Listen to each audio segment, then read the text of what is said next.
Pronto. Estamos, Bom, estamos ao vivo. Meus irmãos, a graça e a paz do Senhor Jesus seja com todos. Para a misericórdia divina, pela misericórdia divina e para a glória de Deus, estamos aqui para iniciarmos mais um programa, o Estandarte. Este é apenas o terceiro programa, estamos dando os nossos primeiros passos, e hoje eu tenho um convidado especial, meu irmão em Cristo, irmão Citri Silas, de Pindamonhangaba, São Paulo, estará hoje aqui sendo uma bênção, será, com certeza, trará informações importantíssimas para nós, né? E eu quero já aproveitar nesse momento, essa oportunidade, já para pedir para o irmão Citri estar se apresentando, querido. Irmão Citri, a graça e a paz seja contigo. graça e paz, irmão. Graça e paz a todos que estão nos acompanhando, né, pela internet. Meu nome é Citri Silas, né, nome mesmo, não é apelido, não é brincadeira. Eu, né, tenho 31 anos, sou 32 anos, sou nasci em Uberaba, Minas Gerais, e aí sou formado, né, em ciência da computação, tenho a pós em controladoria e finanças, e estudo teologia, né, teologia principalmente, teologia e filosofia, há mais de 20 anos aí, desde quando eu era pequeno, realmente lendo aí uns livros teológicos, estudando, né, escritura, essas coisas, e gosto muito, né, principalmente de história da igreja e de exegese bíblica, né, que são os campos que eu mais estudo, e hoje vou tentar, né, trazer um pouco de esclarecimento aí para os irmãos acerca do nosso tema, né, que é sobre por quem Cristo morreu, né, por quem foi o sacrifício de Cristo na cruz, e a extensão aí da expiação que ele fez. Amém. Queria já agradecer ao irmão pela oportunidade, né, de a gente estar aqui tendo esse tempo de entrevista e que fizemos aqui seja para a honra e glória de Deus. Amém. Certamente, meu irmão, certamente será para a glória do nosso Senhor. Então, o nosso tema neste programa é este aí. Nosso tema é por quem Cristo morreu? Qual a extensão da expiação? E eu gostaria de iniciar esse nosso tema fazendo a leitura de um texto, que é 1 de João, capítulo de número 2, verso de número 2, versículo 2. Nós já temos vários irmãos aqui. Nós temos alguns irmãos já participando aqui conosco. Irmão Eric Monteiro. Boa noite, irmão Eric. Deus o abençoe. Vou ver aqui mais.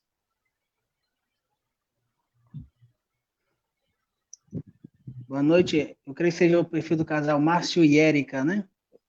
O Marcião, não, acho, talvez parece ser Marcião. Boa noite. Boa noite. Deixa eu ver aqui. Ah, tá aqui. Não, tá aqui o correto, é. Isso, Robson e Érica. Deus os abençoe, queridos. Já temos alguns irmãos aqui participando conosco. Vamos lá. Amados, então, o texto que nós vamos ler é de 1 de João, capítulo 2, verso de número 2. Esse é um programa especial para o programa nosso especial de Páscoa. Aproveitando aí que essa data que foi ontem, né? Sim. A data de ontem aí. E o texto diz o seguinte, olha só. E ele, Jesus Cristo, é a propiciação pelos nossos pecados, e não somente pelos nossos, mas também pelos de todo o mundo. Então, este aqui é o texto em que nós estaremos iniciando essa nossa conversa. E nós sabemos que, como todo assunto, ele traz, como todo assunto relacionado à soteriologia, ele vai trazer a extensão da expiação também não seria diferente, iria trazer algumas dúvidas, né? E aí, então, gostaria de passar já a palavra ao irmão Citri. Irmão, Pois é. vamos iniciar, então, falando um pouquinho, gostaria que o irmão, por favor, nos falasse um pouco, nos trouxesse um resumo sobre qual o testemunho da história da igreja sobre esse assunto da expiação. O que o irmão Ah, poderia nos dizer? geralmente, quando a gente fala da história da doutrina, né, do conceito bíblico, que a gente tem um termo que a gente utiliza chamado ortodoxia histórica. Então, o quê? É uma linha de pensamento, né, da igreja, que se originou em Uhum, algum ponto da história e que veio aí, a partir daí, se desenvolvendo. Né? No caso da soteriologia, ela tem um aspecto central na igreja, né? Porque a doutrina da salvação é a doutrina principal, né, da igreja. A igreja existe porque existe, aliás, a salvação. Então, ela é inerente à igreja. Então, desde uhum, muito cedo, você vai ter essa doutrina sendo falada na história da igreja. O primeiro que falou, né, acerca disso, que deu uma teoria, né, sobre a expiação, falou sobre a salvação de Cristo, de uma forma mais dogmática, digamos assim, foi Irineu de uhum, Leão, né, o teólogo do... Seus escritos são do século II, ele morreu no início do século III, mas a sua doutrina e teologia é do século II, então já no século II você já vai ter ele falando, né, sobre a expiação.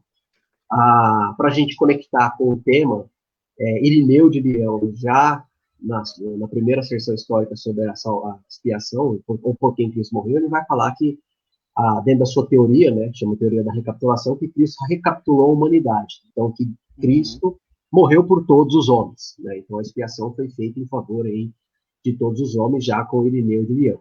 Um pouco mais para frente, a gente vai ter um discípulo de Irineu, chamado Hipólito de Roma, que também vai falar, né, que Deus procura todos, Deus quer salvar todos e Deus deseja que todos sejam feitos filhos de Deus. Isso vai estar lá na obra Tratado sobre Cristo, o Anticristo. Então você já vai ver também Hipólito de Roma falando sobre isso, mesmo não sendo uma obra soteriológica, mas ele já vai falar que Jesus Cristo morreu assim em favor, né, de todos. E nós temos também Clemente de Alexandria, né, que é dado como o mais erudito aí dos pais da igreja, digamos assim, uhum, pré-niceia, né, pré-nicenos, que ele também vai uhum, falar que, na sua exortação aos pagãos, que Cristo os ama os pagãos, que Cristo quer salvá-los, que Cristo, né, morreu em favor deles. E aí você vai ter, dentro do período pré-niceno, você vai ter Orígenes, você vai ter Lactâncio, né, você vai ter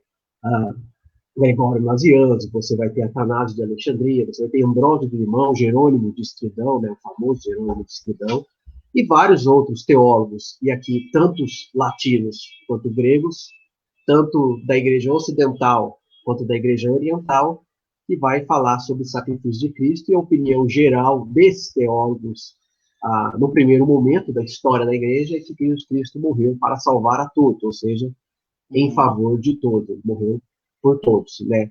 Aí nós chegamos ok, na Idade Média, que nós vamos ter ali uma influência bastante grande de Agostinho. Mesmo assim, essa inferência de que Cristo morreu para salvar a todos vai continuar, né, com o Próspero de Aquitânia, que é um discípulo de Agostinho. Depois Anselmo de Cantuária, o famoso Anselmo, né, que muito conhecido dentro por quem estuda a história da expiação. Tomás de Aquino também vai falar, né, sobre isso, a sua apologia contra os muçulmanos, vai falar que Jesus Cristo tinha morrido por eles também. Pedro Abelardo, e por aí vai, certo? uhum, Na época da Reforma Protestante, e aí a gente já vai numa época mais moderna nossa, né, muitas pessoas conhecem os teólogos da Reforma, ou em algum ponto a teologia, né, reformada. Praticamente todos os reformadores, se eu não me engano, todos os reformadores, eles advogaram em favor de uma explicação em favor de toda, né, que Cristo teria morrido para salvar toda a humanidade. Lutero vai ter essa uhum, opinião, Zwingli vai ter essa opinião, Erasmo de Roterdã, embora um reformador interno, vai ter essa opinião, Felipe Melanchthon, né, um amigo de Lutero, vai ter essa opinião, João Calvino também, né, que é praticamente o que sistematizou a teologia também teria essa opinião.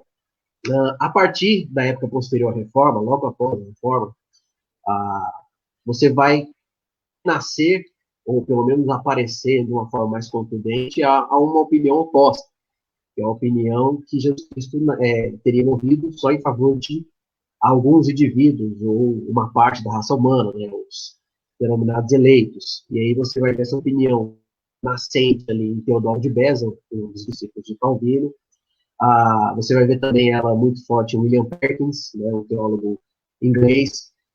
Ela vai ser estruturada, de fato, sistematizada, de fato, por John Owen, né, tanto que uns chamam de visão owênica, né, da expiação. E a partir daí você vai ter duas tradições, né, praticamente, que vão surgir a partir daí.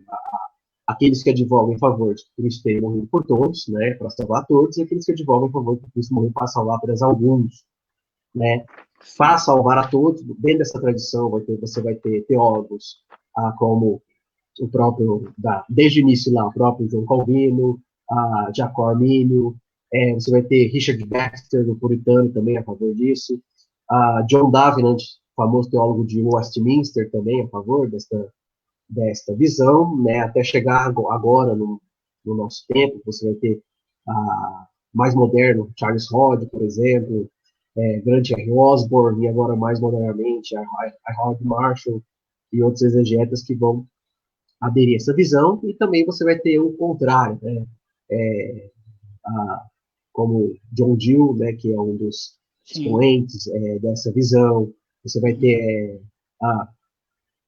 depois dele, né, você tem Gordon Clark, você vai ter Vicente Cheng e alguns outros que vão aderir a essa visão mais limitada da expiação. Então, tecnicamente falando, né, até uma época um pouco posterior à reforma, né, nós tínhamos um consenso, praticamente, que Jesus teria morrido por todos da humanidade, e a partir de alguns pensadores, teólogos pós-reforma, você vai ter uma linha oposta. Então, você vai ter essas duas linhas aí, que estão até hoje aí, né, e como o irmão citou, muito controverso, muitos vão falar sobre isso até hoje.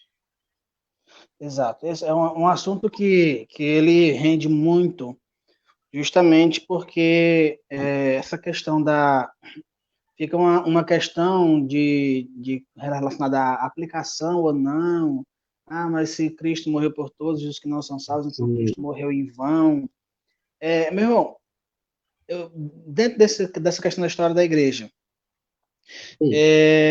comumente nós ouvimos algumas visões de Agostinho, de que a partir dele a partir dele, do Agostinho velho, nós tivemos meio que um marco, uma linha divisória entre a soteriologia pré e pós Agostinho, digamos assim, porque de fato ele destoou muito da ideia daquilo que era ensinado até então pelos crentes, certo? Sim. O pensamento de Agostinho também abarcou este ponto específico da expiação? No tocante à expiação, Agostinho, ele, assim, não limitou a expiação a um grupo seleto, né? Tanto que você vai ver alguns teólogos agostinianos, eminentemente agostinianos, como Augusto Hopkinson, o Charles Hodge, que eu acabei de citar aqui, que vai demonstrar que Agostinho, né, defendeu uma expiação universal, ou para todos, ou que Cristo teria morrido por todos. Certo? Sim. A questão da expiação em si, de limitar ela a um grupo, foi de fato a partir do pensamento agostiniano sobre alguns outros pontos aí inerentes à soteriologia, né? Que, digamos, seria uma consequência lógica, né, a expiação ser limitada a um grupo devido a alguns outros pontos, certo? As pessoas creem, né, muitos creem, batistas e etc e tal, que a eleição é incondicional, a graça é irresistível, portanto, a expiação ela deve ser, então, ter um objetivo limitado para aquele seleto grupo. Claro que não são todos que compartilham dessa mesma opinião, né? Então, você vai ter, mesmo dentro dos que creem nesses outros pontos, as pessoas que defendem que Jesus, mesmo dentro desses pontos que eu acabei de citar aqui, que Jesus Cristo teria morrido por todos, mas Agostinho, o que ele trouxe para a expiação talvez fosse um peso maior para a teoria da expiação que era vigente na época, que foi uma teoria criada por Orígenes, que o resgate pago a Satanás, né? Que ele vai falar sobre isso bem mais para frente aí, né, sobre essas teorias expiatórias. Sim. Mas, assim, na questão da limitação ou não, ele lançou os outros pontos que vão, logicamente, dar a expiação limitada, mas ele mesmo não defendeu esse tipo de expiação, digamos assim. Então, no caso, a contribuição de Agostinho basicamente foi no sentido apenas de combater a ideia anterior, que talvez era muito comum, de que Cristo ele pagou o preço para Satanás, ele morreu para nos livrar diretamente, entendo. Uhum. Entendo. Ele vai aderir a essa ideia também, em algum sentido. Né, sobre era uma teoria vigente, Agostinho foi muito influenciado pelo Paulo de Alexandria, e quem criou essa teoria foi Orígenes de Alexandria, então tem alguma coisa ali de herança, digamos assim. Entendi. O resquício da influência teológica dele. Da influência teológica dele, da escola allegórica dele também. Entendo. Excelente. Então podemos, pelo que você me passou, então nós podemos concluir que pelo menos até John Owen, século XVI, XVII, nós não tínhamos uma ideia de uma expiação limitada, particular, é isso? Isso. Talvez alguns escritos, mas muito, assim, contextualizados, e muito pouca gente, assim, praticamente irrelevante, né? Sim. Digamos assim, alguns pegam algumas frases, por exemplo, de John Wycliffe, para reclamador, fala isso, mas receber a teologia dele não foi profundo quanto a isso, então não dá para tirar uma conclusão acerca disso, né? Então, mas assim, via de regra, aí há 1.600 anos aí, o que foi ensinado na história da igreja foi Jesus Cristo teria morrido aí para salvar aí a todos em favor da humanidade. Excelente. Excelente. Então, como nós vimos, então, irmão, diante desse relato da história da igreja que você trouxe, então me diga, o que nós poderíamos, antes de a gente passar especificamente para alguns outros pontos, na sua visão, talvez o que teria feito, quais seriam as consequências lógicas que foram consideradas por adeptos de algumas posições soteriológicas? O que foi que levou essas pessoas a destoarem da doutrina que a igreja tem ensinado até agora? Como eu disse, foi um pensamento lógico. Por exemplo, um silogismo, digamos assim. Silogismo simplista, mas um silogismo. Por exemplo, se Deus elegeu os indivíduos que seriam salvos desde a fundação do mundo, né, incondicionalmente, e a graça é irresistível, Jesus Cristo não tem por que morrer por resto, né, porque eles, de qualquer forma, não serão salvos, não serão alcançados pela graça divina, eles não são. Deus não intentou salvá-los nunca, né? Deus nunca quis salvá-los de fato. Então, não adianta morrer por eles. Então, a consequência lógica seria isso.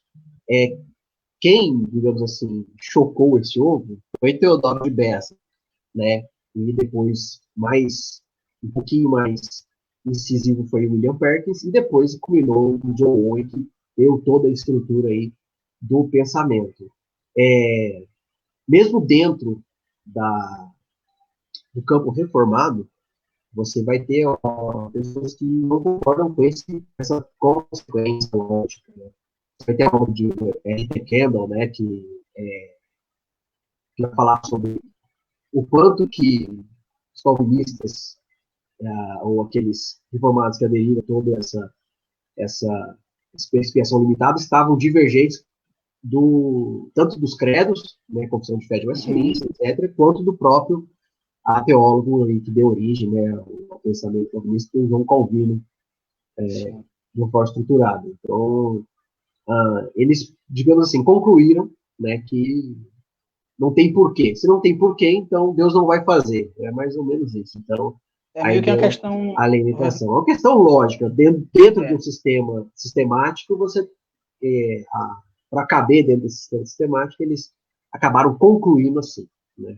Então, digamos que o que eles consideraram aí para, digamos que, iniciar, compreenderem a expiação como particular, como referente apenas aos eleitos, isso, então, foi em virtude, digamos que, observar a intencionalidade divina. Esse foi, Isso. digamos que, o pontapé inicial. Isso. Não há da parte divina a intencionalidade de salvar, de o chamamento verdadeiro. Se houver luz, é Isso. apenas uma luz que depois a própria luz Evanesce. também é exatamente a graça evanescente, né? Isso. Entendo.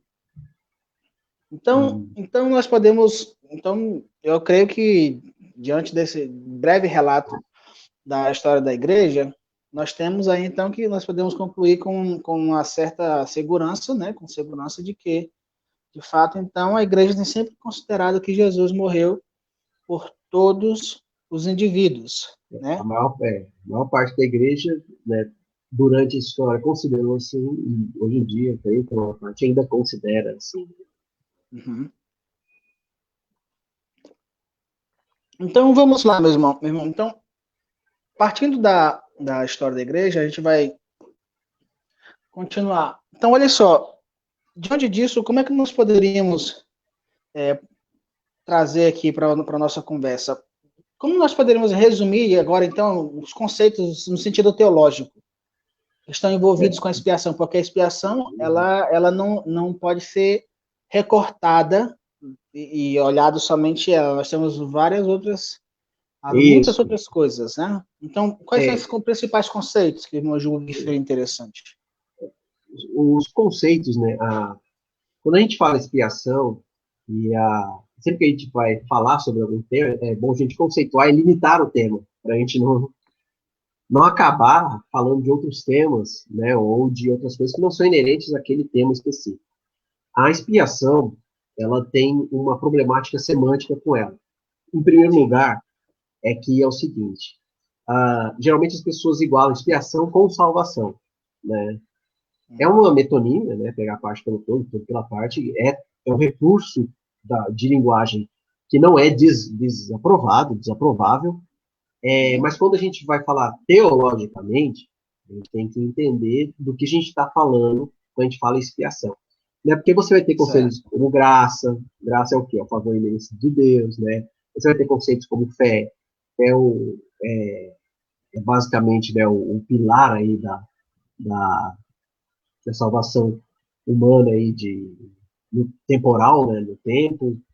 Você vai ter a justificação, que aí nós já entramos na ordem salutis, que acontece quando o indivíduo é salvo, né, que é a justificação, a regeneração, e aí você vai ter, dentro desses conceitos, conceitos são anteriores à própria temporalidade da salvação, são os conceitos de eleição e predestinação, né, o que é eleição e predestinação, que vão implicar nesse conceito, e você vai ter o conceito um pouco posterior, né, claro, na visão que eu tenho, que é a regeneração, né, que a pessoa é chamada, né, do Espírito Santo, pela graça, crê, Certo. justificada e regenerada, né? Então você vai ter esses conceitos.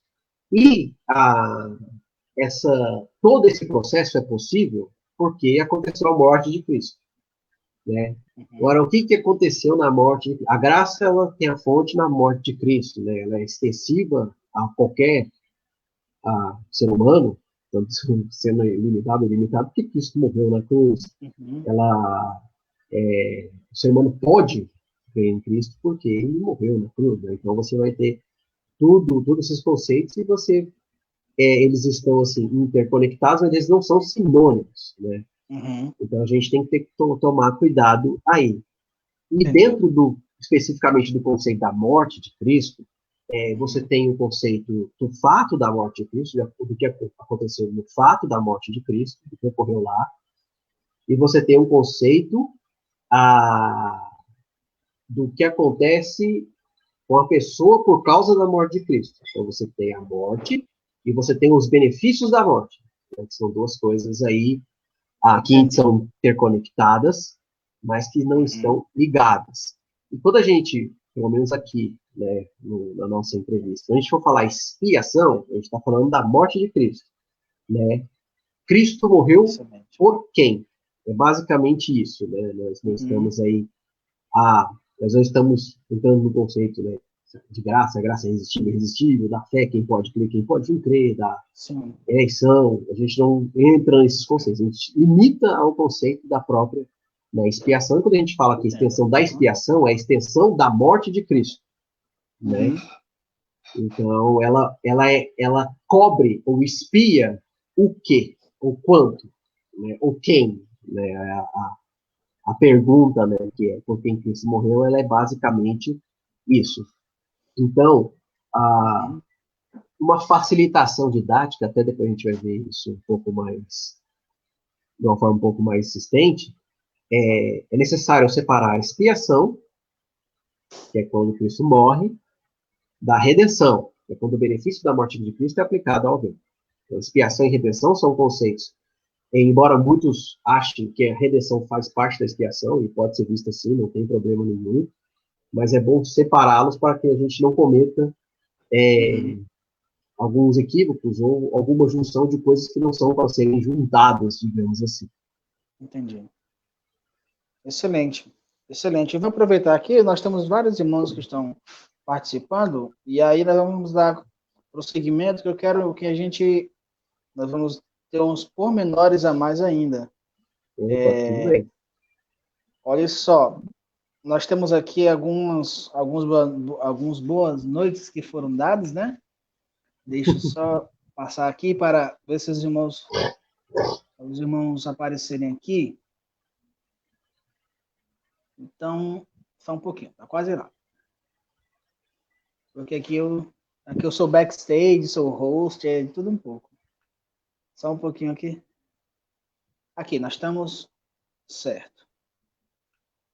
Então, temos aí o Robson Miranda. Mais uma vez, boa noite, Robson.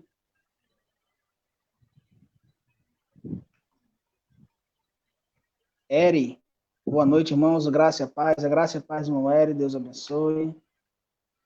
Graça e paz. Júnior Feitosa, boa noite. Boa noite. Deus abençoe. Ilma Teodoro.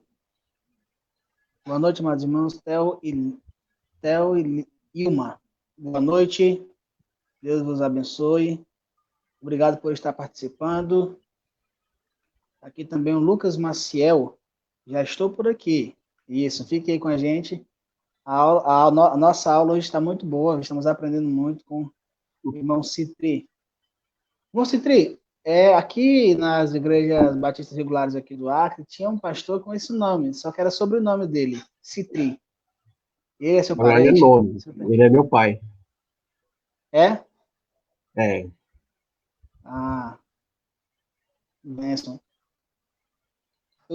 Aqui nós temos, só um pouquinho, Tamara, graça e paz, boa noite, Tamara, minha esposa, Deus abençoe. Miriam, boa noite, abençoada, amém. Boa noite, irmã Miriam. Pastor Rui, esteve aqui com a gente 2 semanas, né? Esteve aqui com a gente, nos ensinou muito. Pastor Rui, graça e paz, Deus lhe abençoe, querida. E aqui nós temos uma pergunta dele. Pode falar. Olha só, aí o pastor Rui pergunta para a gente o seguinte: então podemos dizer que a expiação limitada é uma doutrina nova na tradição da igreja? É que novo é um conceito bem relativo. Novo em relação à história da igreja muito nova em relação à história da igreja. Não que não tenham doutrinas mais novas, tá? E aqui é bom falar que o fato de uma doutrina ser nova não significa necessariamente que ele esteja errado. Né? Você vai ter doutrinas que são muito antigas, por exemplo, o batismo de crianças, de infantes desde o século III, em que a gente, como batistas, né, a gente, acho que tem certeza absoluta que está totalmente equivocado. Então, assim como tem doutrinas mais novas que podem ser, o que vai, o grande, né, medidor que vai falar se é ou não é a Bíblia, não a história. A história, ela é interessante para a gente ver quando começou, como foi desenvolvido, né? E, Aham, assim, e fazer perguntas, né? Por que que não ensinaram isso antes? Que aconteceu? Né? Para a gente tentar sim. achar aí alguma coisa, que pode ser que a gente não tenha visto alguma coisa que alguém já no século 3 e 4 tenha visto e nós, Uhum, isso que não foi ensinado, né? Então, é interessante por sim. causa disso. Mas, assim, a expiação limitada, é obviamente muito mais nova que, que, que a crença de que Cristo morreu por todos. Isso aí é um fato. Uhum, entendi. Ah, excelente. Excelente. Então, aí, Pastor Rui, eu creio que ficou aí bem claro para nós, realmente. É interessante a gente notar esse aspecto, né? Geralmente, eu vejo muitos, especialmente nos círculos dos neo-reformados, há algumas questões acerca por exemplo, de Lutero. Por exemplo, Lutero ele é associado à sua soteriologia associada à soteriologia de linha calvinista, em virtude do livro Nascido Escravo, que ele escreve em um determinado momento da história dele, mas que posteriormente ele muda sua opinião em muitos daqueles pontos, não no sentido da depravação total, é claro que eu creio que isso seja, a depravação total ela é clara para todos, né? Uhum. É afirmada por todos os cristãos, a depravação de fato é total, e mas que nós temos a terceira via luterana. A terceira via luterana ela diverge muito da soteriologia, digamos, um label, vamos Então, aqui botar um sim. rótulo calvinista, né? Mas, Ah, diante disso, eu quero, só antes da gente passar para uns conceitos, eu não sei se já vai passar para alguns conceitos, mas aí nós temos aqui uma pergunta que me chamou a atenção ah, também, para gente responder. Olha só, irmão, eu acho que é Marcião ou é Márcio, né? Ele que mais? pergunta, olha, é, posso de forma simplista afirmar Cristo morreu por todos, porém os beneficiados diretamente terão de escolher? Ah, aí já é uma questão que entra na questão da pessoa ter escolha ou não, né, que é a questão, Uhum. outra questão extremamente controversa, né, Já também. fica ali.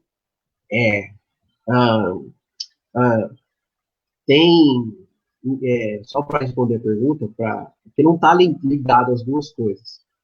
Mas só Uhum, para responder a pergunta, existe na história um teólogo chamado Moisés Amiron, uhum, que ele inaugurou uma linha chamada Miraldismo. É justamente a linha que crê que as pessoas foram eleitas incondicionalmente, que a graça é irresistível, mas que Cristo morreu por todos.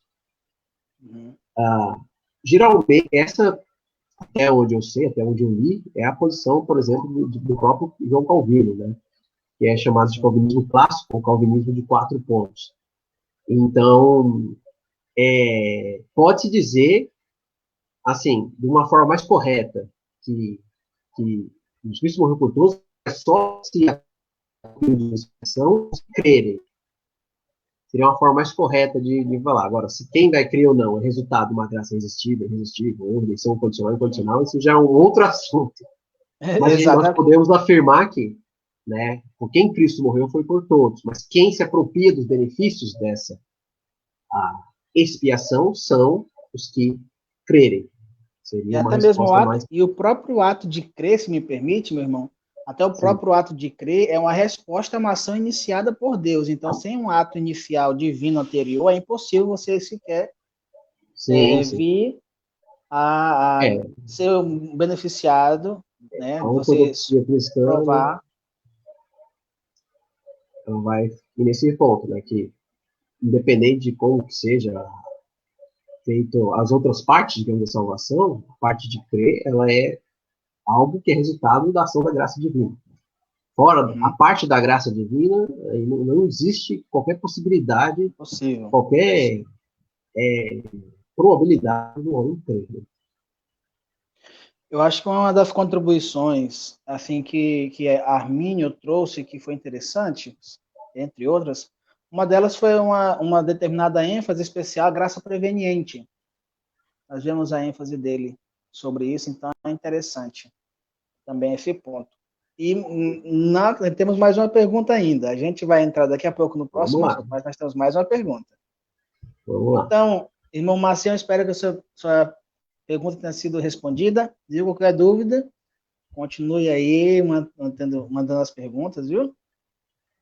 Olha só, nós temos aqui mais uma.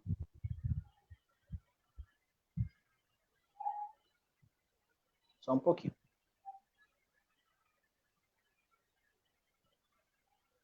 Aí.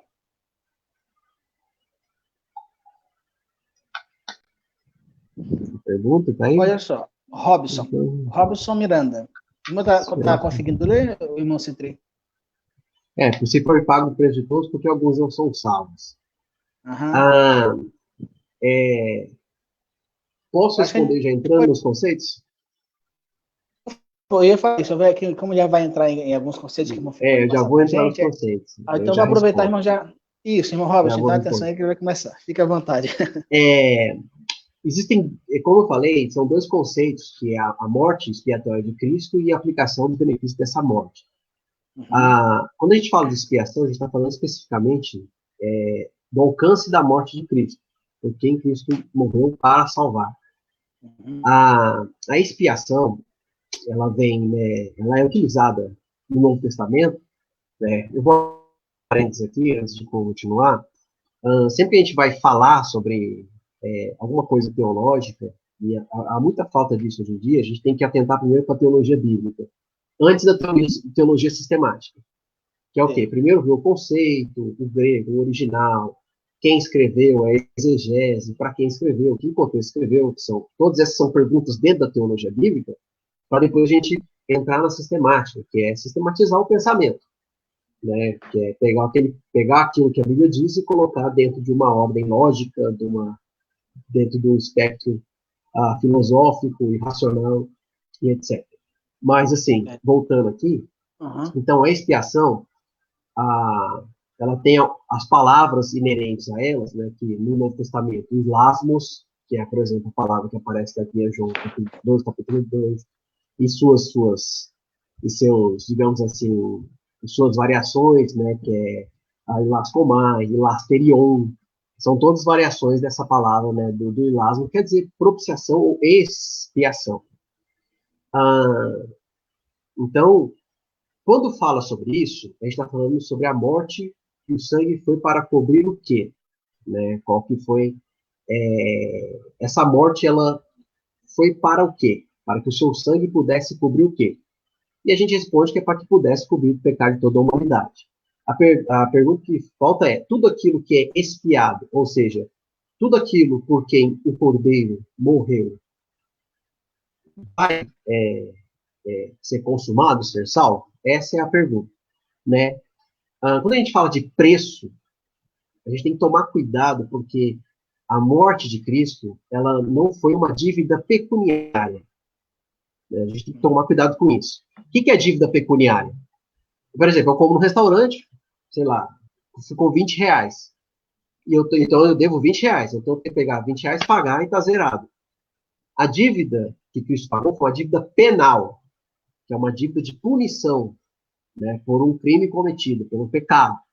Né? Então, ela não tem a necessidade do valor ou da intenção que foi ser igual ao resultado final. Né? Então, a primeira coisa é isso. O ipso facto dela, que é a liberação de fato dela, não é garantida com o fato da expiação. Entendeu? Porque ela não foi pecuniária, ela foi penal. É uma dívida legal, uma dívida judicial. Né? Não tem... tem teoria que vai falar que é pecuniária, como a teoria comercial, mas não é a teoria que a gente adere, que a maioria, a ampla maioria dos cristãos aderem da expiação. Dito isso, então, tudo por quem, por exemplo, morreu para fazer isso, significa que aquilo vai acontecer? Os exemplos que nós temos, e aí eu quero voltar aqui para o Antigo Testamento, que é a sombra daquilo que seria revelado no Novo Testamento, para responder essa pergunta. Por exemplo, na Páscoa, se o cordeiro só morresse, ia adiantar alguma coisa? Não ia. Porque o que aconteceria? Depois que o cordeiro morresse, era necessário fazer o quê? Pegar o sangue e Nos umbrais. aplicar nos umbrais da porta. Então, a morte do cordeiro não garantiria a salvação.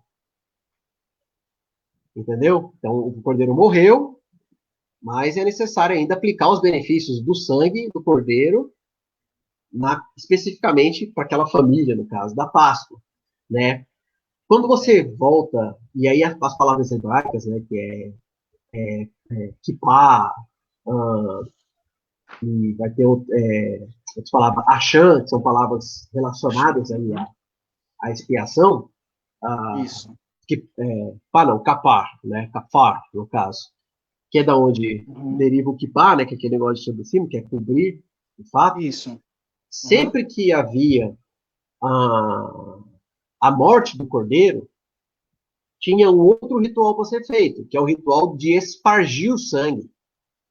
Então, o cordeiro morrer por si só não garantia que o pecado fosse tirado, ou naquela coisa, temporariamente, no caso do cordeiro do Velho Testamento, né? Certo. Então, é, então é interessante saber disso. Então, a expiação, quando a gente fala de expiação, a gente está falando daquilo que Cristo conseguiu como benefício. Isso pagou o preço do pecado. Não é o preço dos pecados, mas o preço do pecado. O pecado é morrer, né, perante Deus. Ele pagou, foi punido, né, desceu lá, né, a sepultura, para o Hades, voltou, ressuscitou, e nisso ele pagou, porque a condenação é eterna e a vida do filho tem valor eterno. Então, a sua morte garantiu que o pecado, né, no sentido geral, tivesse o seu preço já pago. Agora, para os pecados individuais de alguém ter se beneficiar dessa morte, que é suficiente para cobrir, aí é necessário a aplicação. Aí é necessário a folha na porta, espargir sobre o altar. No caso da salvação, e aí em 1 Pedro vai falar muito sobre isso, pela aspersão do sangue de Cristo, né, lá em 1 Pedro capítulo 1, versículo Sim. 2, que é aspergir o sangue, de jogar o sangue de Cristo sobre a pessoa, aí é justamente a outra parte que alguns falam que é parte da expiação, eu separo por uma questão didática, né, que é a redenção. Já é uma. E aí a aplicação do benefício. Então, assim, nem tudo que foi expiado será redimido. Essa obrigatoriedade é algo que ela não existe, por quê? Primeiro, porque as palavras são diferentes. Enquanto você tem, no grego, as palavras de expiação, lasmos, lasterion, lascomai, para redenção são outras palavras. Né? Hexagorazo, polutroses. Então, são outras palavras, com outros sentidos. O sentido de redenção é o sentido de transferência de propriedade de fato. Então, não é porque o preço foi pago, não é porque o preço foi pago que a propriedade foi transferida. Entendi. A libertação do escravo, o que está saindo do mercado de escravos é uma coisa, isso. É um conceito relacionado à redenção, e a expiação e a expiação é o preço que foi pago. Essa substituição. Se a gente pudesse fazer uma analogia pecuniária com o mercado, o que eu já acho complicado pelo fato de ser penal, mas é como se o cara fosse lá e pagasse, ó, eu dou R$100 e aquele escravo agora vai ser meu. Entendeu? E o escravo falasse, não quero ser seu. É mais ou menos isso. Não, quero continuar com o meu dono aqui. No caso da lei judaica, ele até poderia fazer isso com aquele corte de orelha e bater, né, a coisa da cor. Ele tinha essa opção de não ser transferido para outro dono, não ser liberto. Né? Então, mas é mais ou menos isso se a gente pudesse ver. Mas a questão de pagar o preço, que é uma frase que a gente usa muito, ela não é literal. Né? Entendi.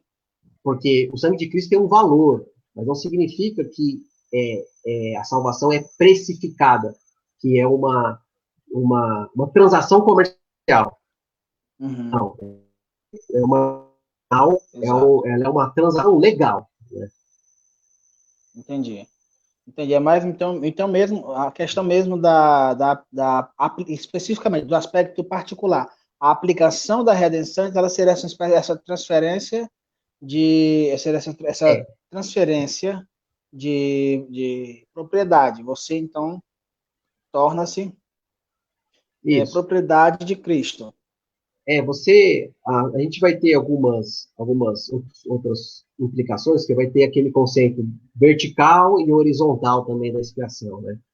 A gente não vai abordar Uhum. aqui, acho que o pastor Carlos Augusto Vailate, na live de ontem, já fez isso muito Isso. bem, aliás. Inclusive, Então, se me permite, foi até interessante que o irmão Emanuel, ele fez a live. E aí, nessa live que ele fez, com o pastor Vailate, ela bateu justamente nisso, e se nós tivéssemos combinado para fazer esse assunto, não tinha dado tão certo.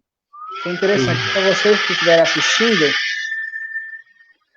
estiverem assistindo, é interessante que você procure também essa entrevista do irmão Emanuel, tá? Do canal do irmão Emanuel Martins, no YouTube, com o pastor Carlos Augusto, com o doutor Augusto Bailate. Carlos Augusto Bailate foi realmente muito bom assistir, tá muito bom mesmo. Então, o pastor Rui Dias, ele citou aqui agora para a gente, 1 Timóteo 4,10, um texto relacionado a isso, e eu creio que isso vai corroborar um pouquinho aquilo que o irmão tem dito sobre a expiação. Olhem só. 1 Timóteo 4,10 diz assim: porque para isto trabalhamos e somos injuriados, pois esperamos no Deus vivo, que é o Salvador de todos os homens, principalmente dos fiéis. é, é, Então, um, é, um, é um texto que alguns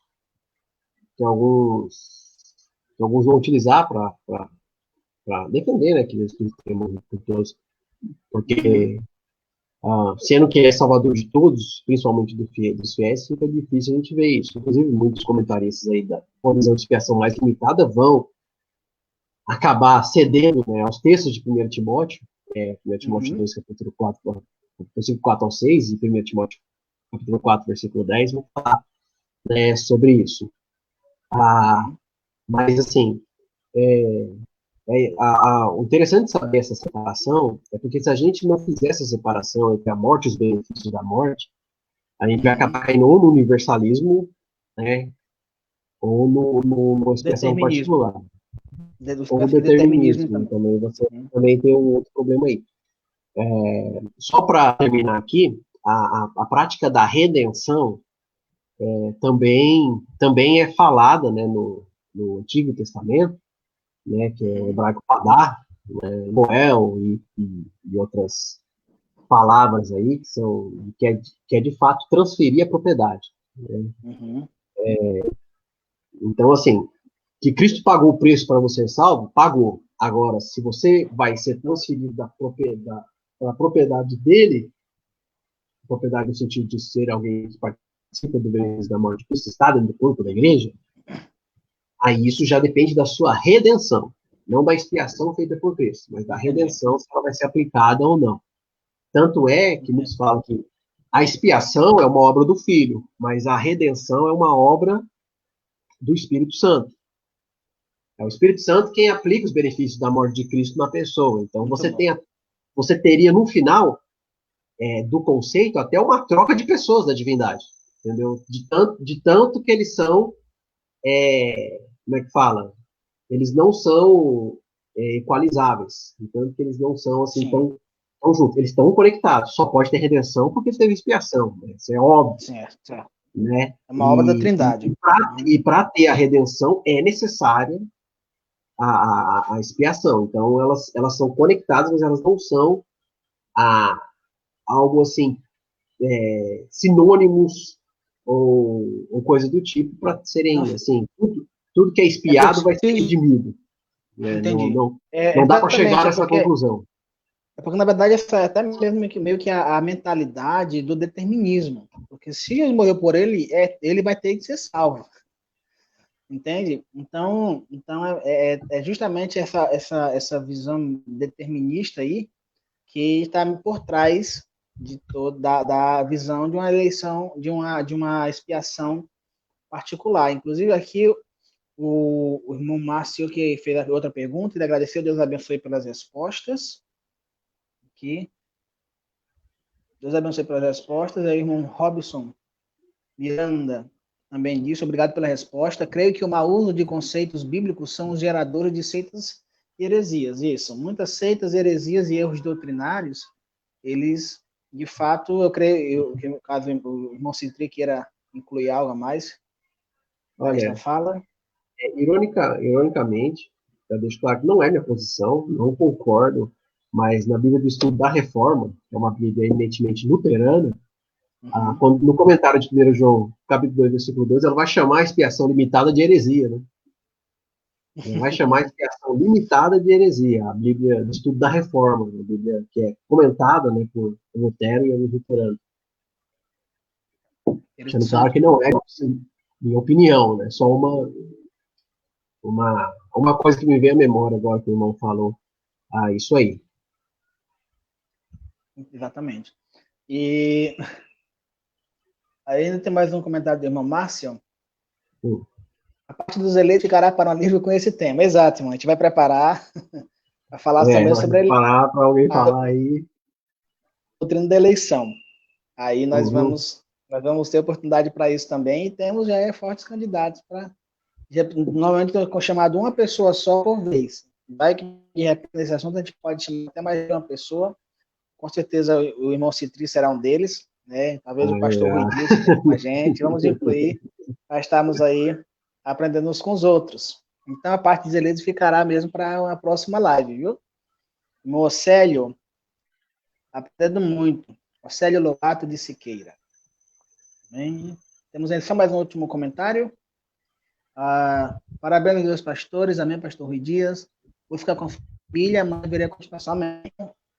Vai ficar salvo, tá, queridos? Ficará salvo aí a live, e você poderá, então, depois estará participando, aliás, assistindo em outro momento, caso você não tenha como ver agora. Mas você que está aqui, continue com a gente, viu?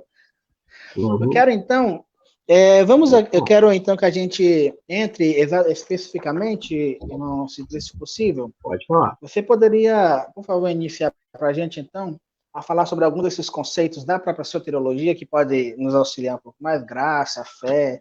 O irmão falou sobre a redenção, mas vamos falar um pouco mais sobre cada um desses aí, se for possível? Pode ser? Assim, a gente pode falar, né? A primeira coisa é que esses conceitos, né, eles são partes da soteriologia, né? Então, eles têm algumas partes aí. Eles não estão tão juntos assim que eles precisam ser tomados juntos. Você vai ter várias proposições, né, no tocante a como que a salvação é operacionalizada. E aí nós temos aqui,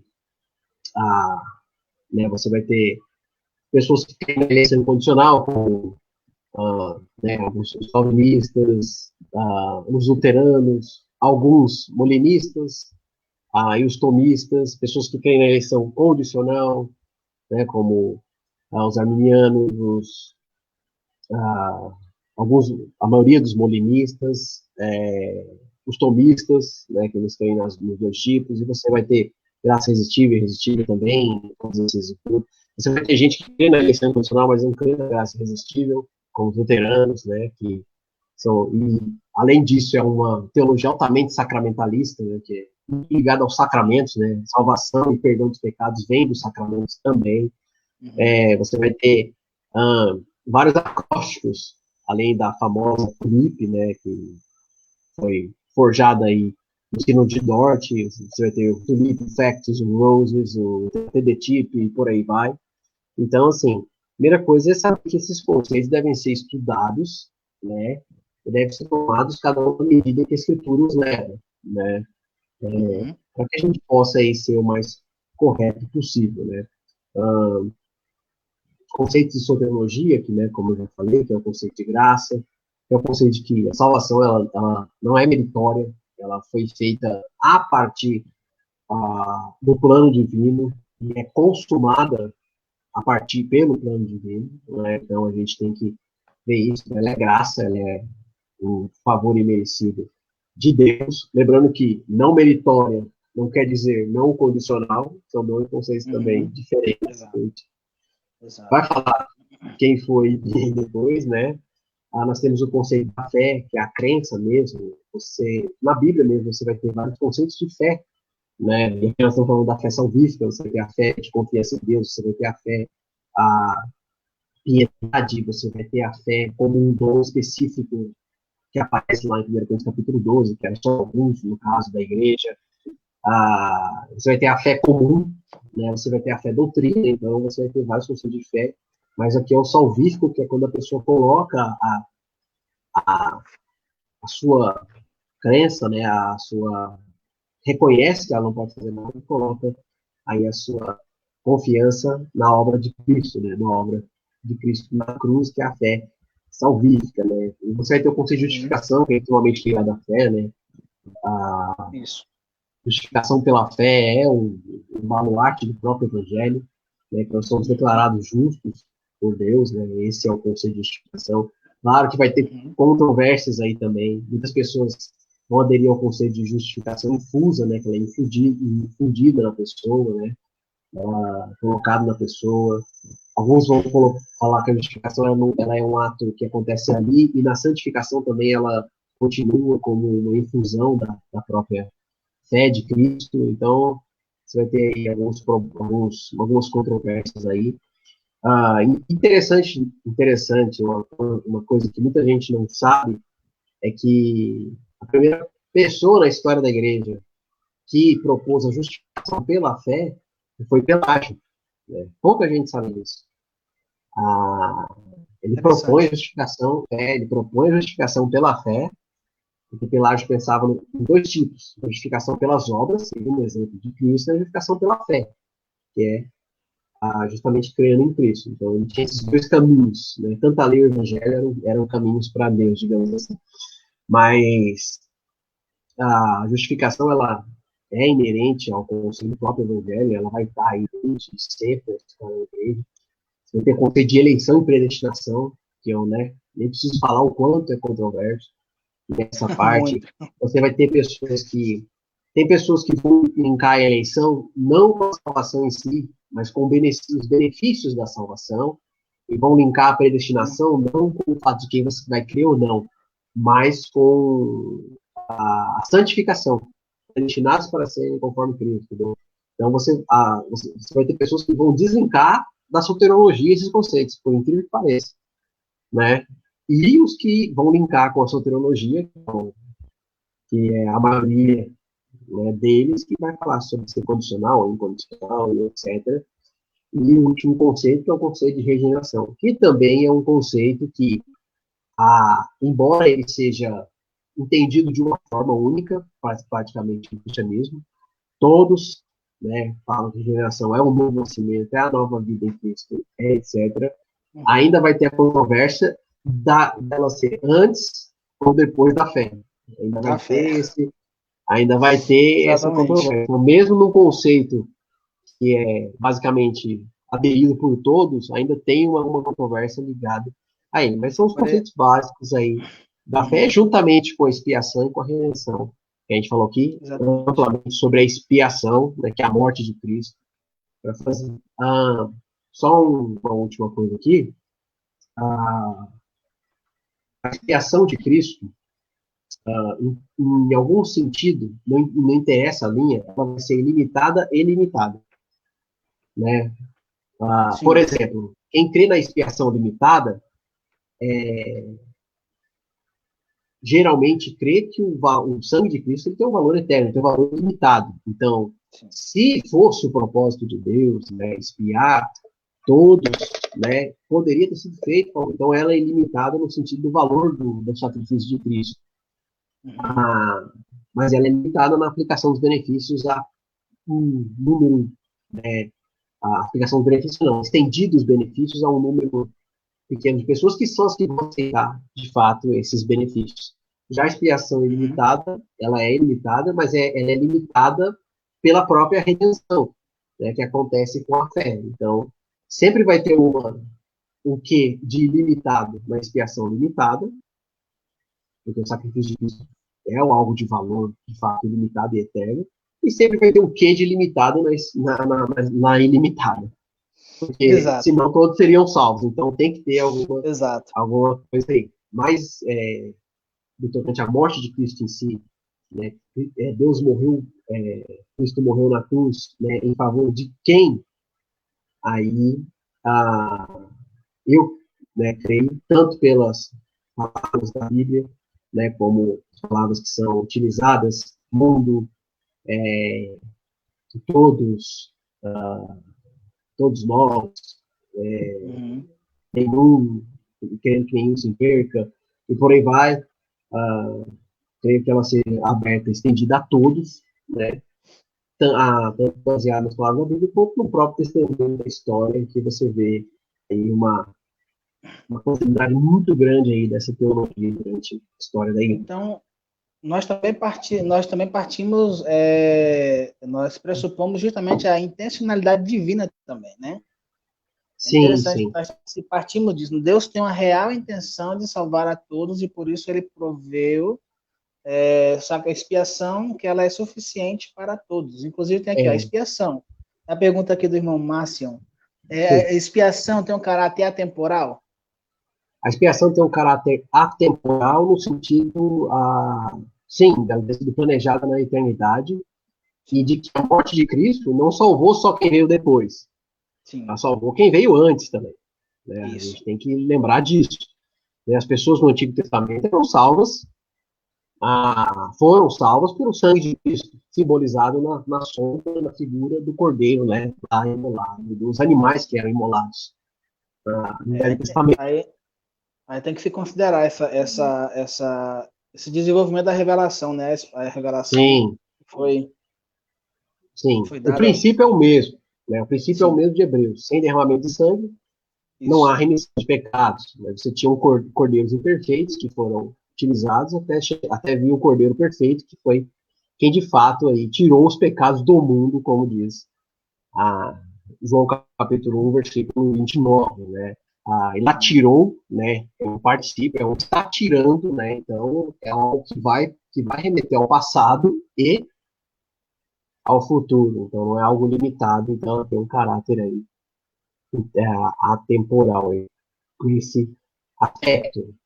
Quanto à questão da intencionalidade divina, quando a gente, por exemplo, vê de João 3,16, porque Deus amou o mundo, ah, e você vai ver a interpretação, né, daquilo lá, e aí eu vou pegar aqui emprestado as falas de um pregador, John Piper, que é um pregador bastante conhecido. Ele diz que o mundo que foi amado por Deus, ou seja, o mundo que foi objeto desse amor sacrificial de Deus, da salvação, ele, nas palavras dele, né, abre aspas, ele diz que a raça humana totalmente caída, ou seja, todas as pessoas que são pecadores, a humanidade pecadora é o objeto desse amor. Então, é mais uma prova, né, dessa extensão, da morte de benefícios a todos. Amém. Que hoje não vai dar um tempinho, mas depois, quando a gente for falar sobre as contra, porque tem contra-argumentações, né, a gente tem que levar em Isso. consideração isso. E até para quem está Nós, assistindo aí, eu vou falar, acho que hoje não vai dar tempo, eu sei, a gente vai trazer isso aí depois também, as considerações, linkar algumas e respondê-las, são ser por para todos ou não. excelente. Então, o assunto ele é muito, ele ficou muito bom. Muito bom, eu gostei muito da sua Uhum. explicação. E a nossa live ela já está indo aqui para 1 hora e 7 minutos, agora 1 hora e 7 minutos, passa ligeiro. Uhum. Falamos de muita coisa, né?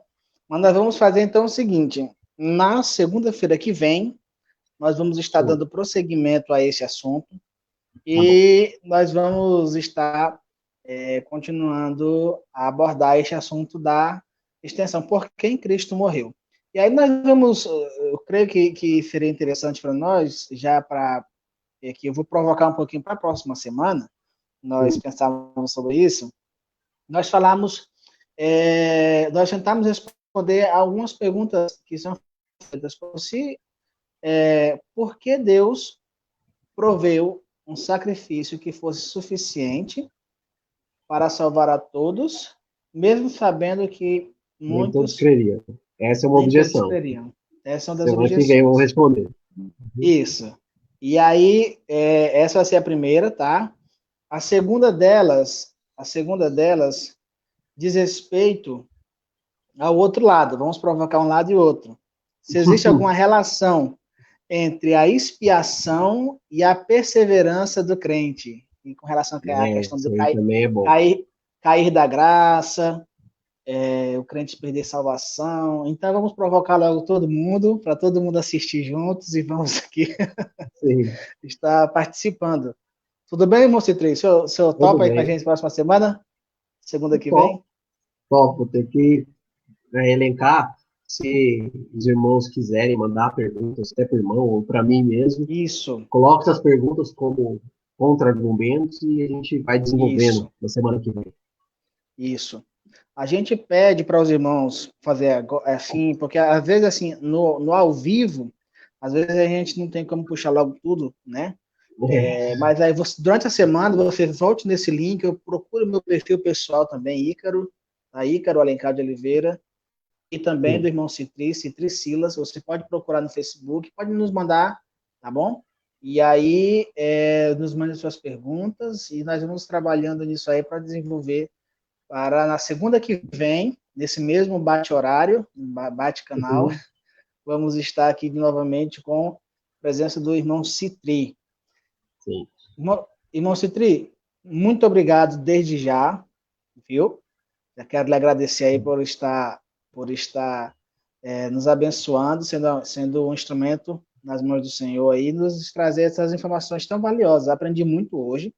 Acredito que todos que participaram aqui também aprenderam. E eu quero que o irmão dê as suas declarações finais. Só lembrando, irmãos, no início nós só esquecemos, eu me esqueci de mencionar, eu não sei se eu lembro se eu mencionei a sua igreja e a cidade de onde o irmão fala. Eu não lembro se eu Mencionou, disse, mas mencionou. E o Facebook, mencionei, né? né? Maravilha, tudo bem. Então, nós também, minha família, eu tenho aqui no Acre, tenho pessoas da minha família também, que são da Igreja Batista Regular. Eles têm um tio e um primo que são pastores, né, aqui em Rio Branco. E então Sim. eu também me converti, minha infância toda foi com Batista Regular. Então, nós temos já bastante, a gente tem história, e até hoje temos um excelente contato com os irmãos todos aqui, e é uma Sim, bênção muito grande. Igreja bastante conhecida sim. aqui. Irmão Citri, Irmão, muito obrigado, viu? agradecer pela oportunidade, né? Espero Amém. que a gente tenha trazido um pouco de conhecimento aí, tanto da palavra quanto do nosso Deus, né?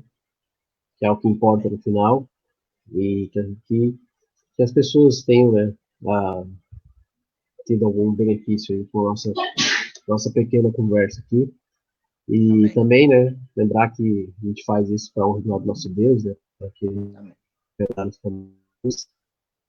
E outra coisa também, a, independente de divergências teológicas, existem em tudo que é lugar, né? O, vai lá e te fala que se você colocar 10 teólogos numa sala, você vai ter 11 posições diferentes, porque é muita divergência. E as divergências que não tocam na centralidade de Cristo, do cristianismo, e nas pessoas divinas e etc., que não são heresias, elas devem ser, tratar com amor, né? Sim. E lembrar que não interessa em que posição nós estamos, né? Todos estão trabalhando aí para o reino de Deus, né? Para que Amém. nós possamos chegar um dia lá no céu como servos bons e fiéis, né? Isso. Amém. Exato, exato. Como nós sabemos, nós temos um centro comum, né, a ortodoxia. E aí Uhum. divergimos na periferia, né, nos pontos periféricos, mais secundários um pouco, nós temos essas diferenças.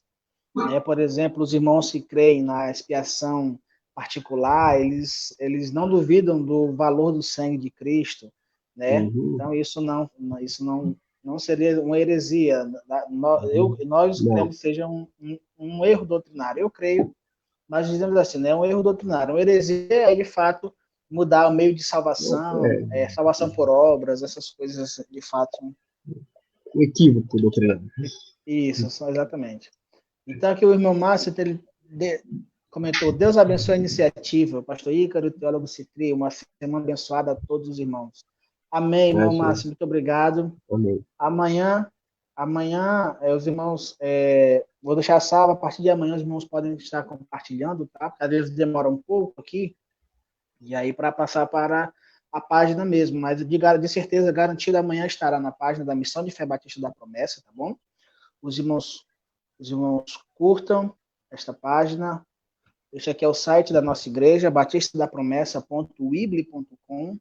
Nós temos alguns estudos bíblicos e temos também um outro blog, que é o blog Doutrina Batista. Eu vou passar aqui para vocês, aonde nós temos alguns artigos do irmão Citri. Deixa eu ver se eu consigo passar aqui para vocês verem. Este é o outro. Eu estou tentando pôr aqui para você visualizar. E aí, eu só quero novamente agradecer e pedir para que o irmão Citri, por favor, vamos nos retirar com uma oração, pode ser? Por favor, faça essa oração. Ok. Oremos. Senhor nosso Deus, nós agradecemos, Senhor, por essa oportunidade que tivemos, Senhor, de estudar um pouco, Senhor, conhecer um pouco, Senhor, da tua palavra, das doutrinas concernentes a ela. Se possa abrir nossos olhos para que possamos enxergar, Senhor, a verdade da tua escritura. Sabemos que ela é o nosso guia, Senhor, a única fonte de doutrina, Senhor, nossa única regra de prática, e por isso que a partir dela devemos nos posicionar, Senhor, e ter a nossa fé, Senhor, baseada nela, Senhor. Queremos que o Senhor nos abençoe, Senhor, abençoe a todos, Senhor, que estão aqui juntos nessa live, fortalece nós, se em momentos difíceis, Senhor, principalmente da falta da comunhão, Senhor, da igreja não estar reunida, mas que o Senhor possa nos fortalecer, estamos nos reunir novamente o mais breve possível, Senhor. É que pedimos e agradecemos ao Filho Jesus Cristo. Amém. Amém. Amém. Eu não tentei pôr aqui, não consegui, mas nós procurem blog doutrinabatista.wibli.com, igual esse subdomínio aí, tá? Que você está vendo aí, ó. Aqui o Acesso Batista da Promessa, só muda aqui, blog Doutrina Batista. Tudo bem? Blog doutrinabatista.wibli.com, e aí nós temos uns assuntos sobre a história da igreja e nós vamos ter muita coisa para falar ainda. Né? Então, semana que vem, não perca o programa O Estandarte. Deus abençoe, irmão Citri. Nós vamos estar falando aí sobre essas Amém. perguntinhas que nós finalizamos. Semana que vem, Sim. esse assunto vai ser Tá continuado, certo. tá bom? Graça e paz do Senhor a todos. Deus vos abençoe. Até semana que vem. Tchau, tchau. Tchau.